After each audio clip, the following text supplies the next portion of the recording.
আমি শ্রীদাম রায়। আমি একজন প্রফেশনাল ওয়ার্ডপ্রেস ডেভেলপার। কাজ করছি দীর্ঘ ৫ বছর ধরে। আমি আজকে কিছু টিপস বলা যায় না। আমি আসলে কিছু কথা বলব যারা হচ্ছে অনলাইন সেক্টরে বা ডিজিটাল স্কিল নিয়ে কাজ করা বা দক্ষতা অর্জন করার কথা ভাবতেছেন তাদের জন্য আরকি। তো ১ম এই আপনি যখন কোন একটা ডিজিটাল স্কিল শিখতে যাবেন, তখন কিছু জিনিস আপনার পিন পয়েন্ট করতে হবে যে, আমি এই জিনিসটা আসলে কেন শিখবো? কি কারণে শিখবো?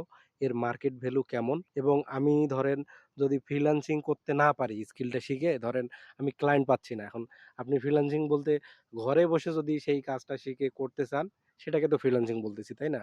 তো এই ফ্রিল্যান্সিং যদি আপনি করতে না পান বলতে আপনি সেরকম ক্লায়েন্ট পাচ্ছেন না।